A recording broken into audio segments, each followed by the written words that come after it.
Queridos, menudo tema esto de hablar de el siervo del Señor. Menudo tema el de hablar de la persona de Cristo.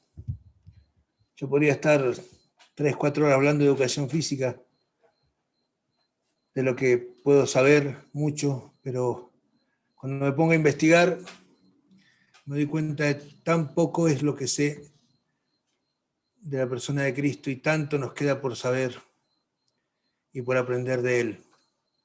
Sobre todo eso, aprender de Él. Y más que todo, aprender con Él. No podemos conocer la Biblia si no estamos en compañía de Dios. Si Dios no está a nuestro lado, en nuestro interior, y nos guía a través de su Espíritu para poder entender lo que estamos leyendo y poder discernir espiritualmente la palabra de Dios. Me ha tocado hablar hoy del siervo del Señor. ¿Y qué título este? El libro que caracteriza al siervo del Señor es el Evangelio de Mateo.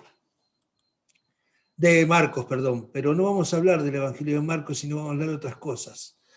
Primeramente vamos a situarnos en el Antiguo Testamento para ver qué es siervo. Siervo en el hebreo es Eved, porque tenemos que entender que esto de ser siervo tiene que ver mucho con el sujetarse y el atarse a la voluntad de otro, incondicionalmente y sin ningún tipo de poder de decisión. Eved Yahvé es el siervo de Jehová.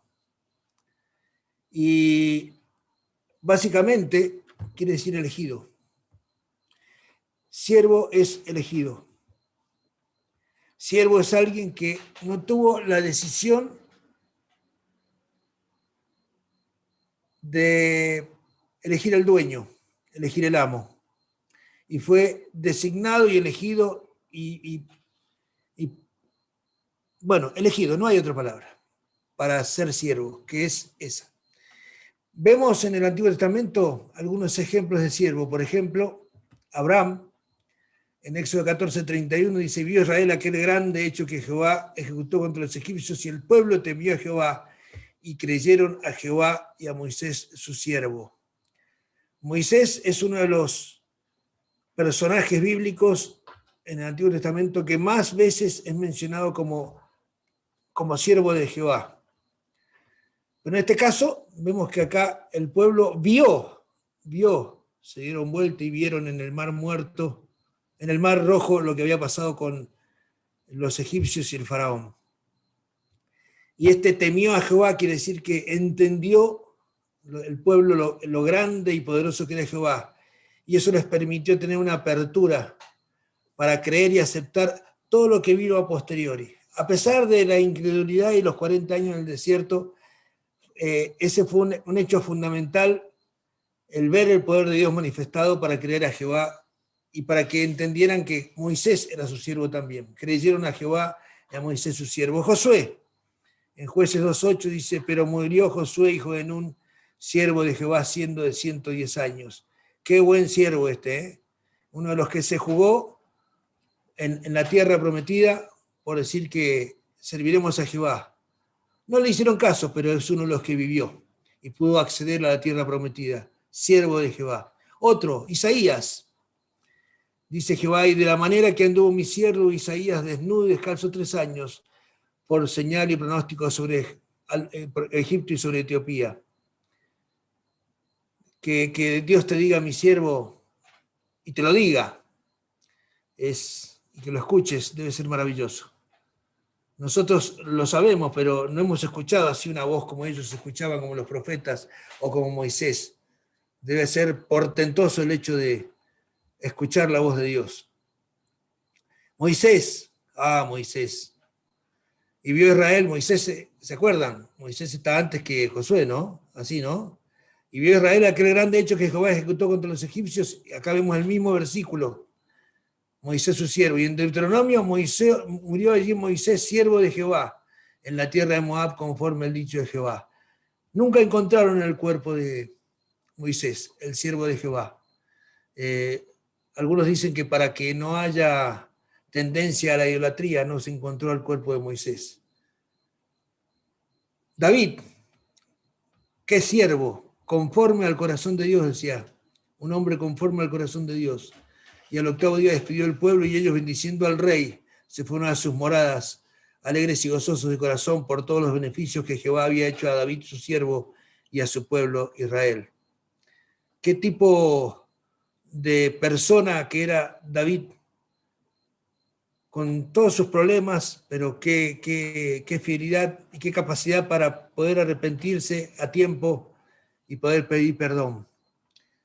Caleb significa perro fiel, compañero de aventuras de Josué, junto con los otros 10 espías que fueron a recorrer la tierra de Canaán, y fue el único junto con Josué que se jugaron para entrar. Y como no pudieron con la mayoría, tuvieron que andar 40 años, pero Caleb, hay una canción, Dame este monte, Caleb siendo de 80 años, reclamó su monte para hacer su vida ahí. Y por último, otro ejemplo más, el pueblo de Israel, también llamado siervo de Israel. Siervo mío eres, tú Israel, tú Jacob, a quien yo escogí descendencia de Abraham, mi amigo. Un pueblo que Dios eligió para que sea su siervo, para que le sirviera, para que sea el modelo para todo el mundo.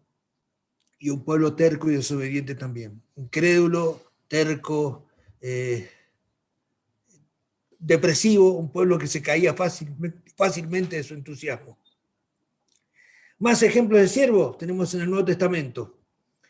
Los profetas, bueno, en la Biblia, perdón, me quedaban los profetas. Desde el día que vuestros padres salieron de la tierra de Egipto hasta hoy, os envié todos los profetas, mis siervos, enviándolos de temprano y sin cesar. Eran directamente designados por Dios y quien tenían comunicación con Dios y eran la voz de Dios ante el pueblo.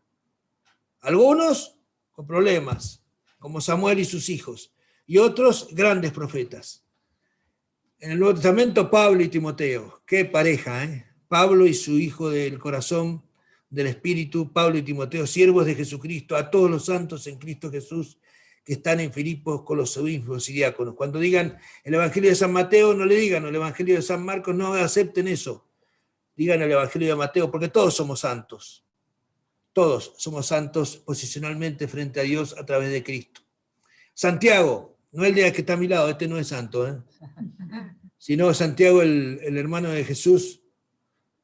Tiago, que Jacobo, Santiago, siervo de Dios y del Señor Jesucristo, a las 12 tribus que están en la dispersión, salud. Un revolucionario que te dice las cosas de frente y si no te gusta te vas. Sin pelo en la lengua de Santiago, ¿eh? Pedro, el arrebatado. Simón Pedro, siervo y apóstol de Jesucristo, que fue una cosa en un tiempo y después tuvo un cambio fundamental en su vida y fue un pilar de la iglesia. Los que habéis alcanzado por la justicia de nuestro Dios y Salvador Jesucristo, una fe igualmente preciosa de la nuestra. Pero también vemos que son todos imperfectos. Siervos imperfectos. Siervos que tenían errores. Por ejemplo, Abraham. ¿Vieron los GPS que te dicen anda por acá y no te vas y tomás un atajo y así te va? Bueno, Abraham tomó un atajo y eligió tener otro hijo en vez de esperar al hijo que Dios le había prometido. Y hoy el problema entre los árabes y judíos viene desde ahí, desde Ismael y desde Isaac. Tomó un atajo y las consecuencias fueron inmensas. Moisés, el escultor gratuito, golpeó una roca y se la perdió. Golpeó una roca cuando le dijeron que le hablara, cuando Dios le dijo que le hablara. Y por esta causa, Dios le dijo, no entrarás a la tierra prometida. La tuvo que ver desde el monte. David, siempre hablamos con los adolescentes que hay que estar en el lugar correcto y en el momento correcto.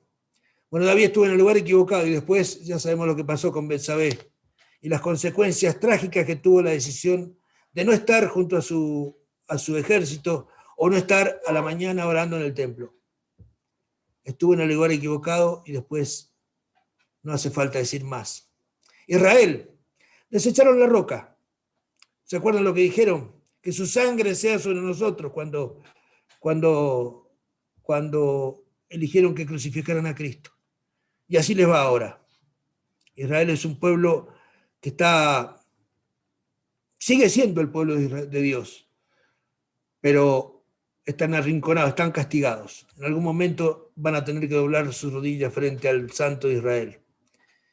Y el último que tomamos fue el Pedro, el basquetbolista de la negación. Se metió un triple de antología, pero al revés. Y una vez vi en un torneo, eran chicos de 14 y 15 años, uno de los pibes, 1,90 m, 15 años, se ve que no tenía ni idea del básquet, cuando agarró un rebote en su propio aro, contento porque nadie lo marcaba, metió un doble en su propio aro. Ni quieran escuchar lo que le dijo el técnico. Bueno, este hombre, Pedro, también fue. Metió un triple de nos, no esto, no otro, y cuando se quiso acordar y miró al técnico, Jesús lo estaba mirando y ya era tarde. Pero tuvo su oportunidad y creció. A partir de eso pudo cambiar su forma de ver a Jesús y seguirlo. En los tiempos del Imperio Romano esta frase era importante. Ili servire regnare est, ser su esclavo es ser un rey. Ser su esclavo es ser un rey. Virgilio la repitió varias veces. ¿Cuánto nosotros nos animamos a ser esclavos? Jesús. Y ahora vamos a Jesús. Jesús es el ejemplo de siervo. El ejemplo del siervo de Jehová, el ejemplo irreprochable, íntegro, con todas las condiciones y las cumplió a todas. Jesús fue, como dice Filipenses, se despojó a sí mismo tomando forma de siervo, hecho semejante a los hombres. Y en la otra parte, en otro versículo vemos, porque el Hijo del Hombre no vino para ser servido, sino para servir y para dar su vida en rescate por muchos. Básicamente, esta fue la misión de Jesús, dar su vida en rescate por muchos. Pero para eso tuvo que dar ejemplo. Quería dar ejemplo, tenía que dar ejemplo, tenía que pasar por la carne de un hombre para poder decir, soy el Cordero de Dios, el perfecto Cordero de Dios que quita el pecado del mundo. No había otro que podía hacer eso, sino el Dios encarnado tomando forma de siervo. Ahora, siervo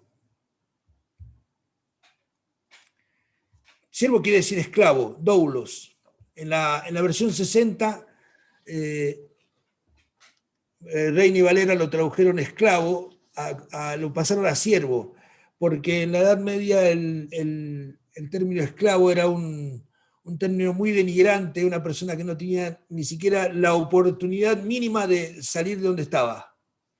No era lo mismo ser esclavo en la época de Jesús que ser en la época de la traducción de la Reina Valera. Por eso tradujeron siervo y no esclavo, pero básicamente en el griego es doulos.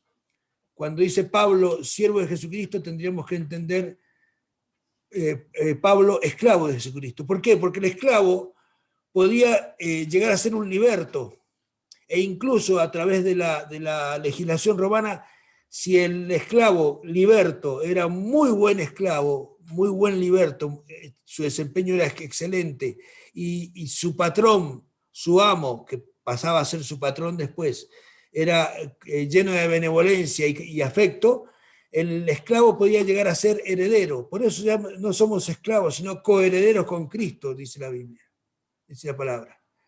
Entonces, cuando leamos en la palabra de Dios en el Nuevo Testamento, siervo, pensemos en esclavo. Cuando Jesús dice no podéis servir a dos señores, tenemos que entender que está diciendo no podemos ser esclavos de dos señores, porque el esclavo tiene un solo dueño. ¿Sí? Y el esclavo es involuntario o voluntario. Podemos elegir ser esclavos o nos esclavizaron. Entonces, es una cuestión totalmente diferente a ser siervo. El siervo cobra un sueldo, el esclavo no. Y en el griego también habla de tomó forma. ¿Se acuerdan del versículo anterior? de ese, tomando forma de siervo. Bueno, acá, morfé, quiere decir forma, figurativamente, o sea que su naturaleza se convirtió en algo diferente. Fueron todas sus partes ajustadas. Básicamente, literalmente dice que tomó la forma y la naturaleza ajustada en todas sus partes, Jesús, a un esclavo, sujeto y subordinado a obedecer. No podía ni quería Jesús hacer otra cosa que obedecer, porque vino a eso, vino a servir. ¿Se entiende? Espero que sí. Ahora, Jesús fue ejemplo. Y vamos a ver varias formas de ejemplo. Jesús fue ejemplo de entrega. Hay un versículo en Marcos que dice, venid vosotros aparte a un lugar desierto y descansad un poco, porque eran muchos los que iban, de manera que ni aún tenían tiempo para comer. ¿A quién se lo dijo? A sus discípulos. ¿Cómo? ¿Jesús se lo dijo a él? ¿A ellos? Sí. Jesús era una persona, no era, es una persona preocupada por los demás y se ocupaba de los demás. No era solo declamación teórica, era la vida misma hecha práctica. Era amor práctico, lo que tanto hablamos nosotros del amor práctico, de que hay que demostrar. Bueno, si te quiero te lo tengo que demostrar. Y Jesús amaba a todos, y en especial a sus discípulos que los estaba preparando para una vida difícil y para una eternidad con Dios. Venid vosotros, los llamó a un lugar tranquilo, desierto, y descansaba un poco, porque eran muchos. Se ve que el desbarajuste de la gente que iba y el lío no les daba tiempo para nada, entre atender personas, sanar. Entonces, Jesús no solamente en este versículo expresa una voluntad de preocupación hacia nosotros en la parte física, sino también Jesús lo tenemos que ver ocupado en nuestra parte espiritual, nuestro aspecto espiritual. Jesús está tremendamente interesado en que nuestro espíritu esté dispuesto a servirle a Él, pero también que tengamos la posibilidad de descansar. ¿Cómo empleamos el tiempo? De vez en cuando tenemos que descansar. No podemos estar todo el tiempo haciendo ministerio, haciendo visitas, haciendo esto, haciendo lo otro, haciendo, porque ya lo vemos, hasta Dios descansó el séptimo día. Y si Dios dijo en sus mandamientos, 6 días trabajarás y el séptimo descansarás, era porque consideraba importante y necesario el descanso en cada uno de nosotros. Muchas iglesias, conozco varias, tienen el lunes como el día del pastor. El lunes vas a buscar al pastor y el pastor no te atiende a menos que sea una urgencia. Si puede esperar, espera hasta el martes. Entonces, no tenemos ni idea muchos de la presión y la carga que soportan nuestros pastores, nuestros ancianos. Y tendríamos que velar por ellos, no solamente orar y velar, sino también cuidarlos en forma práctica y darles descanso. Yo siempre dije en la iglesia que tendríamos que darle un día a Antonio y Román en que ellos tengan que puedan dedicar a su familia, pueden llegar a sí mismos a descansar, y que los problemas de la iglesia que pueden esperar, que esperen. Porque no todo es urgente y no todo es necesariamente solucionable en el momento. Puede esperar, hay cosas que pueden esperar.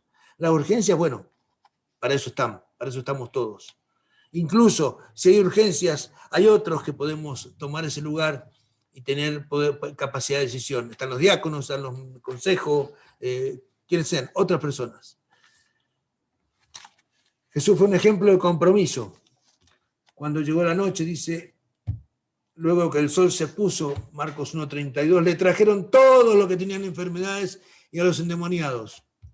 Y toda la ciudad se golpeó a la puerta. Y sanó a muchos que estaban enfermos de diversas enfermedades, y echó fuera muchos demonios, y no dejaba hablar a los demonios porque lo conocían. Levantándose muy de mañana, siendo aún muy oscuro, salió y se fue a un lugar desierto y allí oraba. Si pudiéramos juntar, no es la misma época y el mismo momento, pero si pudiéramos unir los dos versículos, a la noche los llamó a descansar, pero cuando llegó la noche, él se puso a atender gente, y allá en ese tiempo no había LED, ni reflectores, ni grupos generadores. lámparas de aceite y no sé qué más. Así que si estaba toda la gente, imagínense el lío de personas, y toda la ciudad se golpeó a la puerta. Y él se tomó su tiempo para hacer lo que tenía que hacer: sanar, echar fuera demonios, los retó a los demonios, y supongo, y creo suponer bien, que también habló sobre el mensaje de salvación y sobre el mensaje del reino de Dios que había llegado, que se había acercado. Pero también hizo algo muy importante. Si llegó a la noche, hizo todo lo que hizo. Supónganse que la noche llegó a las 7 de la tarde. Supónganse que estuvo hasta las 11 de la noche curando y sanando, 4 horas, quizás más, levantándose muy de mañana, siendo aún muy oscuro. Si amanecía a las 6 de la mañana, se habrá levantado a las 5, a las 4. Salió y se fue a un lugar desierto y allí oraba. El Hijo de Dios, el Dios encarnado, oraba al Padre. Sí, no tenía necesidad. Sí tenía necesidad, porque, como lo hablábamos en la cena, él había dejado su divinidad como adormecida, como en stand-by. Él estaba en ese momento comunicándose como un hombre con el Padre. Y él también estaba dando ejemplo de lo que había que hacer cada uno con respecto a nuestra relación con Dios. Primero, hay un tiempo para trabajar para los demás, un tiempo para hacer cosas hacia los demás, favores, ayudas, dar de comer a alguien, asistir a un enfermo, visitar, orar. Pero tenemos que tener un tiempo para nosotros y poder tener nuestro momento devocional para poder comunicarnos, tener una relación íntima con el Padre. Jesús fue un ejemplo de abnegación. Y acá me quiero parar un cachito y explicar qué es abnegación para los que no entendíamos. Yo no entendía muy bien.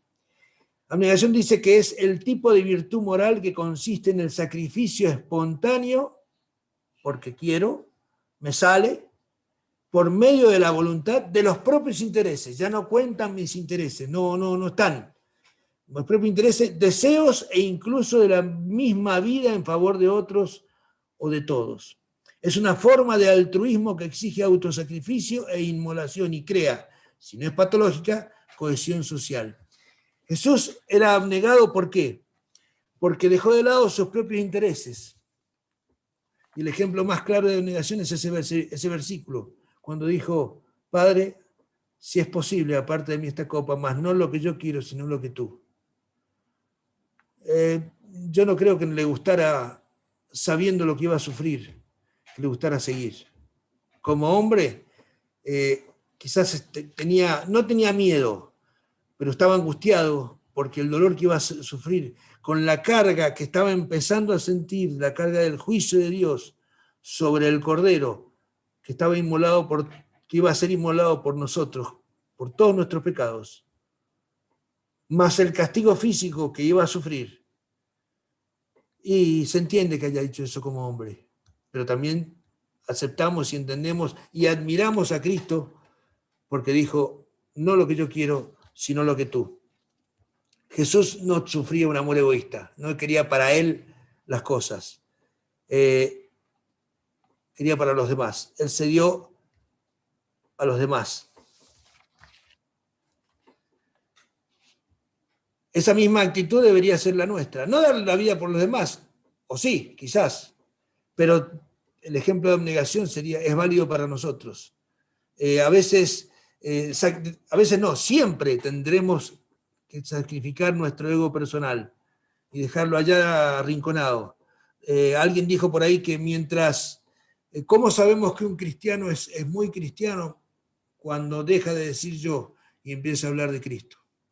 Yo hice esto, yo hice lo otro, cuando dice Cristo hizo, cuando dice pude hablar de Cristo, llevé a Cristo y no yo lo que hice.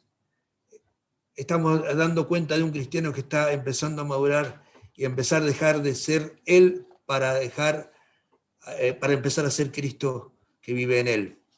Jesús fue un ejemplo de humildad. Qué difícil que es ser humilde en este tiempo en que estamos viviendo.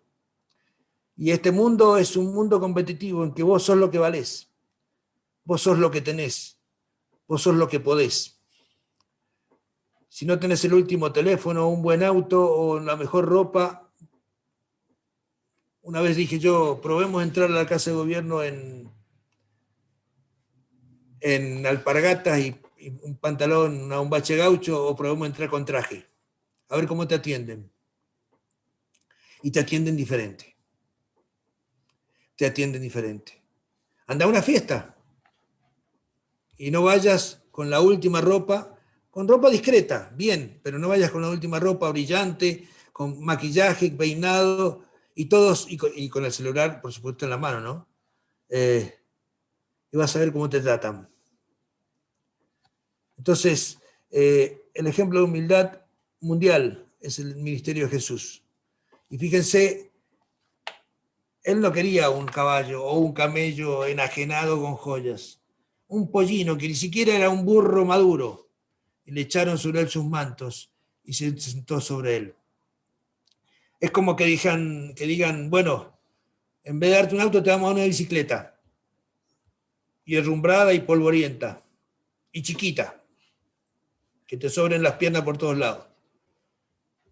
Y digamos gracias. La humildad tiene que ver mucho con el agradecimiento. Y deberíamos grabarnos esa imagen en nuestra conciencia, en nuestro corazón del rabino, de Jesús sentado en un burro, en un burrito. Que el ministerio no es grandes honores, que el ministerio es servicio, que el ministerio es el medio para que el nombre de Dios sea glorificado. En este texto vamos a ver en la última parte de este mensaje, un ejemplo de Jesús.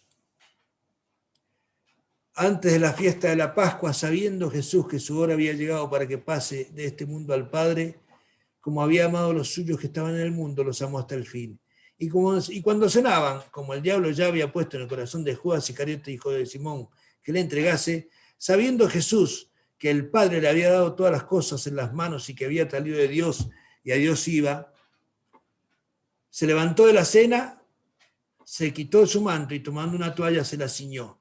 Luego puso agua en un lebrillo y comenzó a lavar los pies de los discípulos y a enjugarlos con la toalla con que estaba ceñido. Entonces vino a Simón Pedro y Pedro le dijo, Señor, ¿tú me lavas los pies? Y respondió Jesús y le dijo, lo que yo hago, tú no lo comprendes ahora, mas lo entenderás después. Pedro le dijo, no me lavarás los pies jamás.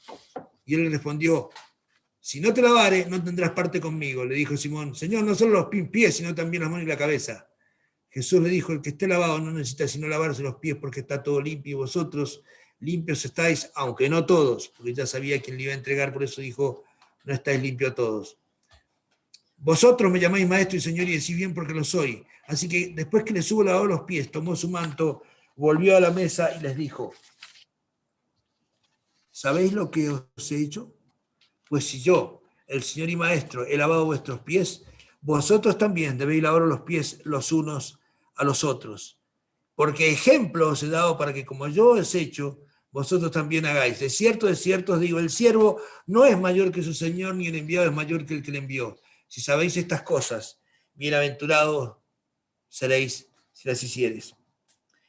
Cuando pensamos lo que Jesús podría haber llegado a hacer y lo que Jesús fue en su ministerio público, un siervo, una persona que no tenía casa, una persona que no tenía ropa, un juego de ropa nada más, no tenía dónde acostarse, que personas le servían para comer, no tenía un sueldo, murió desnudo, clavado, castigado.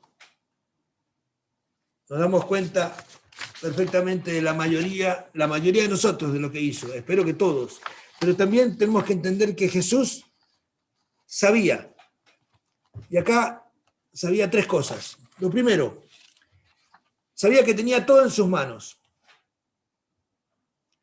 Sabía que estaba el momento de que iba a ser humillado públicamente, castigado, escupido, abofeteado, insultado, mal elegido porque eligieron a Barrabás y no a él. Pero también sabía que después de eso iba a ser exaltado. Entonces se podría haber dicho, ajá, yo soy un capo. Yo soy el capo de todos. Voy, pero yo sé lo que me viene, entonces no hay ningún problema. Vamos. No lo hizo. ¿Qué hizo? Se levantó. Normalmente en las cenas, en las comidas, en los acontecimientos alimenticios, no tenían mesa y silla. Tenían una especie de sofás que estaban recostados, y estaban recostados sobre el brazo izquierdo para comer con el derecho. Se levantó y lavó los pies de sus discípulos. Y evidentemente ninguno de ellos dijo, déjame, Señor, te voy a lavar. Porque eso estaba destinado a que lo hagan los esclavos, los empleados del lugar, los siervos. Y ellos ya venían mal hablando, imaginando y peleando por un lugar en el reino de los cielos. Entonces, ¿cómo? ¿Yo qué voy a hacer? Yo quiero un lugar a la derecha, que yo quiero un lugar a la izquierda, qué lugar tendremos, con dónde estaremos. Y yo te voy a lavar los pies de Juan a Pedro, o Pedro a Santiago, Santiago a Mateo. No, Señor. Pero cuando Jesús empezó a lavar, tampoco nadie dijo, dejá, yo lavo. Y se ve que lavó y al final estaba Pedro. Y cuando llegó, sucede lo que pasa con Pedro, dando ejemplo de humildad. Y así es siempre el amor. Servir. No importa si nadie se levanta. No importa si nadie más lo hace. Yo lo tengo que hacer. Lo que los otros hacen ni justifica ni condena lo que yo hago. Yo soy responsable ante Dios de que mi humildad sea una bandera que yo tengo que ostentar todos los días. Hay personas que cuando otra persona se pone enfermo van y los limpian, van y los lavan, van y arreglan su casa y no se quejan. Durante más de 8 años, doña Feliciana ofrendó a mi papá, a mi familia, porque era el pastor, y ella, a pesar de no ser su iglesia, que ella era de otra iglesia,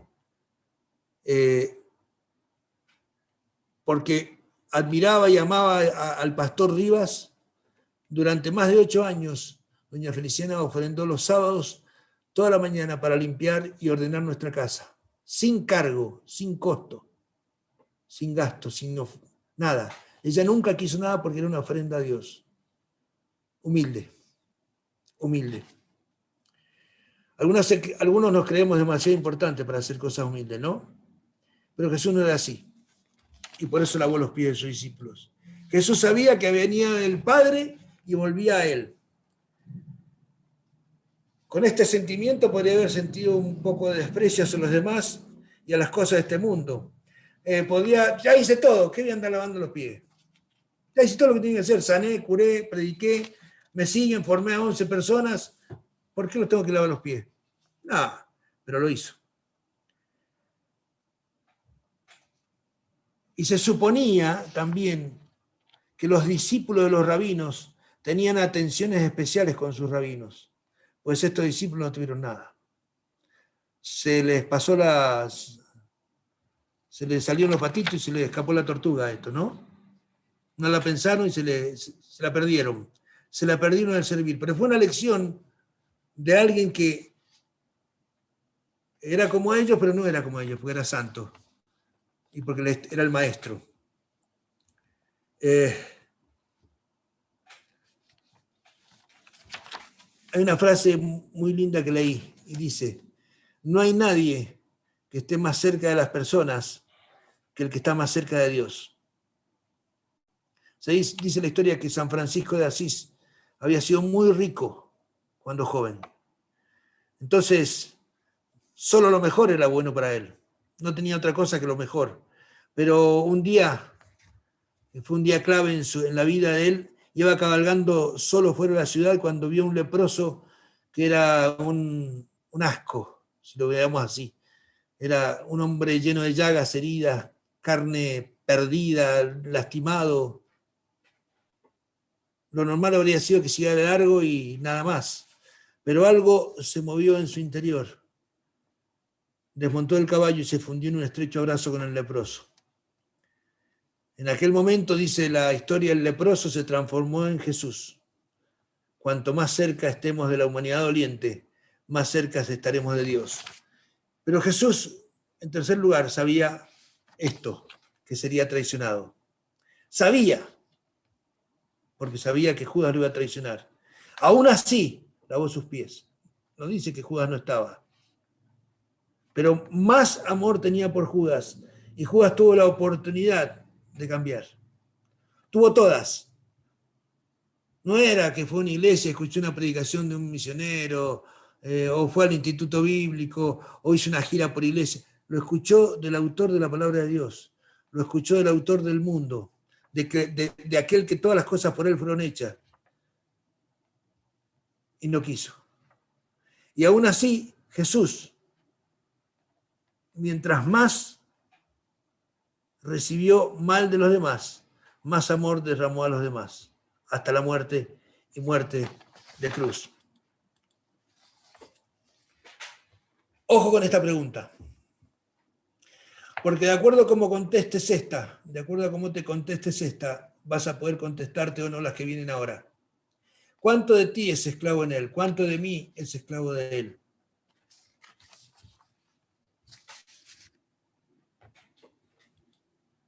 ¿Cuánto antepones ante el servicio a Dios? ¿Cuánto de ti es esclavo a él y antepones ante el servicio a Dios? ¿La mitad? ¿Somos medio esclavos? O sea, somos part-time, como dicen ahora. Trabajamos para Cristo de 8 a 12 y de 4 a 8 y lo demás, viva la pepa. ¿Haces determinadas cosas en la iglesia o haces determinadas cosas en la sociedad y las demás no? ¿Cuánto eres capaz de lavar los pies de los otros? ¿Cuánto podés hacer algo que no te guste y que te desagrade sabiendo que el otro necesita? Mi papá no era ejemplo en muchas cosas, pero en esto fue ejemplo, y me acuerdo de mi abuelo que no se cortaba las uñas cuando era viejito porque no llegaba. Y mi papá, cuando venía mi abuelo, el papá de mi mamá, el suegro, le hacía un baño de pies y le cortaba las uñas a mi papá, a mi abuelo. No era su papá. Y eso lo tengo grabado en la memoria. Las uñas largas y torcidas de mi abuelo, cortadas por las manos de mi papá. ¿Cuál es tu actitud ante la esclavitud de Dios? ¿Cuál es tu actitud ante los demás? ¿Soberbio, orgulloso, humilde, abnegado? Sabremos cada uno y nos respondemos. ¿Servir? ¿A quién? ¿Por qué? ¿O sí? Acá estoy. Como el M aquí de Samuel. ¿O no? ¿O esperá, Señor, que voy a entrar a mi padre como el joven? Primero yo, como dijo uno, primero yo, después yo y siempre yo. ¡Mío! Hay un dibujito animado que dice, ¿no? En Lazy Town, mío, decía, ¿viste? No quería prestar nada a nadie. Mío. Egoísmo. Cuando damos con interés, esperando retribución, a mí me pasa. Ni un gracia da. ¿Y por qué te tiene que dar gracia? Y porque tiene que ser educado. Y si no es educado y si no quiere dar gracia, vos tenés que amar y servir. ¿Cómo están las rodillas de cada uno de nosotros? No solo las físicas, las espirituales. Tenemos la posibilidad, y la hemos concretado, de agachar la cabeza. En eso los árabes son unos capos.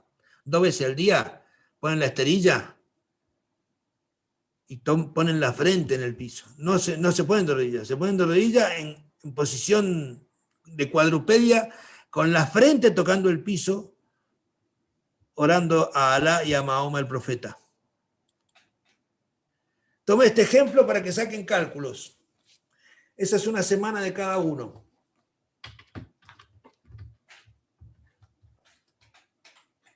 Tiempo diario, tiempo semanal y la progresiva. Suponiendo que durmiéramos 8 horas, por 7 días a la semana, 56 horas. Suponiendo que por cada día demoremos 15 minutos en comer la merienda y el desayuno y media hora en el almuerzo y la cena, tenemos 9 horas y media a la semana, llevamos 65. Y así vamos llegando hasta compras y trámites. A veces demoramos 10 minutos, vamos a la verdulería, o demoramos 1 hora o 2 horas. Bueno, 1 hora por día, 7 horas semanales, llegamos a 163. Te sobran 19 horas. ¿Qué haces con esas 19 horas? ¿Qué hacemos? ¿Qué hacemos? ¿Meta celular? ¿Instagram? ¿Vamos a jugar al fútbol? No, ya está en ocio y esparcimiento salida. Netflix ya está en ocio y esparcimiento salida. ¿Qué haces las 19 horas? ¿Cuánto es tu diezmo del tiempo? Si la semana tiene 178 horas, podrías dedicar 17 horas, 8, o sea, 17 horas y 40 minutos. Todavía te sobra 1 hora y 20. ¿Qué haces con tu semana? ¿Qué hago con mi semana? ¿Qué hago con mi tiempo? ¿Lo pongo al servicio de Jesús? Jesús no tenía un horario. Jesús atendía a personas. ¿Se acuerdan del texto? Sabiendo que su hora había llegado, la frase en amarillo que estaba era esta: los amó hasta el fin. Todo lo demás que sigue en el texto del lavado de pies se origina ahí. Los amó hasta el fin. Cambiemos, ¿es esto un pronombre? ¿Un artículo? Pronombre personal, artículo. Pero si yo pongo pronombre, es un pronombre. Ahora vamos a cambiar el pronombre. Nos amó hasta el fin. ¿Qué fin? Murió por vos y por mí, por las barrabasadas que hacemos, por las mentiras, por los malos pensamientos, malas acciones, enojos, iras, contiendas, rebeldía y cosas semejantes a esta, ¿se acuerdan? Cambiemos el pronombre. Te amó hasta el fin. Ya es más personal, ¿no? Ya va dirigido a tu corazón, pero lo vamos a hacer más acotado. Me voy a incluir porque dice, me amó hasta el fin. Jesús me amó hasta el fin.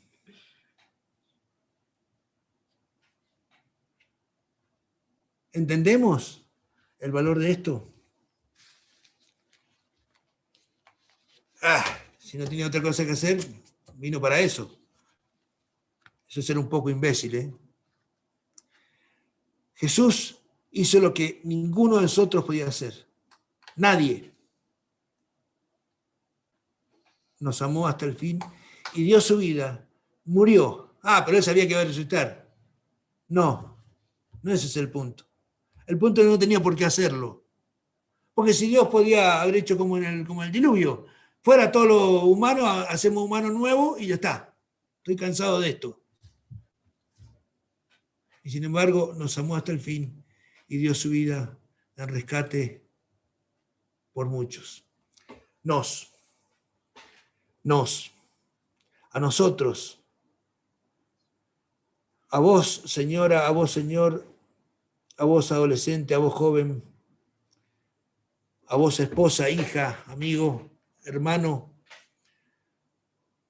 nos amó y nos sigue amando y sigue esperando que tomemos ejemplo del siervo de Jehová, del siervo de Dios, el siervo que dio su vida, el siervo que nos abrió una puerta a una vida diferente, a ser nueva criatura, al misterio de cambiarnos nuestro corazón.